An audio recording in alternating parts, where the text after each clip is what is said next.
நாம் மனத்திரையின் ரகசியங்கள். காற்று பார்த்தீங்கன்னா இதுக்கு பேர் பூரகம் என்று சொல்வார். பூரகம் என்பது சுவாசத்தை அப்படி இழுக்கிறது. கும்பகம் என்று சொல்வார். கும்பகம் என்பது சுவாசத்தை இழுத்து உள்ளே நிறுத்துதல். அப்படி உள்ள நிறுத்துறீங்க. ரேஷகம் என்பது நிறுத்தி வைத்த சுவாசத்தை வெளியே விடுதல்.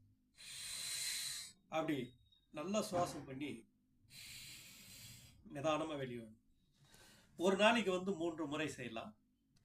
நல்லா கத்துன பிறகு 7 முறை இந்த சுவாசத்தை நிறுத்தும் பயிற்சியை எல்லோருமே கற்றுக்கொள்ள வேண்டும். ஏன்னா இது ஒரு நீண்ட நாள் வாழக்கூடிய சக்தி இந்த பூரகம், கும்பகம், ரேஷகத்துக்கு உண்டு.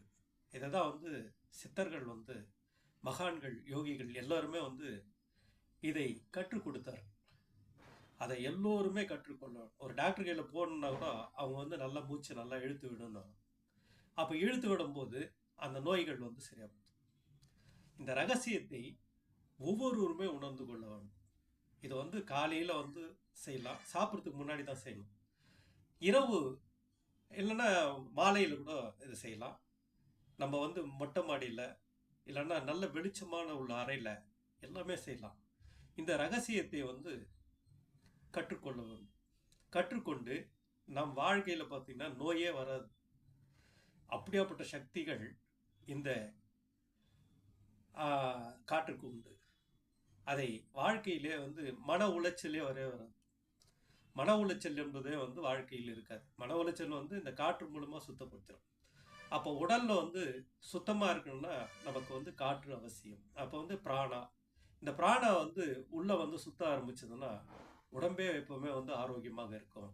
இந்த ரகசியத்தை தான் பெரியவர்கள் நமக்கு கற்றுக் கொடுத்தார்கள். இதை எல்லோருமே வாழ்க்கையிலே கடைபிடிக்க வேண்டும்.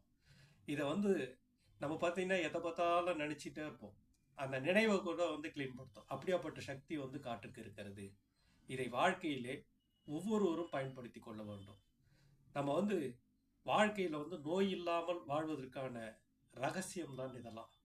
இந்த ரகசியத்தை ஒவ்வொருவரும் பின்பற்றி உங்கள் வாழ்க்கையை நோயே இல்லாமல் வாழ வேண்டும் என்பது தான் பெரியவங்களுடைய கருத்து.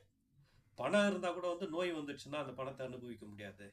அப்போ நோயே இல்லாத வாழ்க்கையை தான் கற்றுக் கொடுத்தாரு. அதான் தான் மலை மேலே வச்சு இதை சொல்லி கொடுத்தாங்க. ஏன்னா அவ்வளோ சக்திகள் இருக்கிறது மலைக்கு.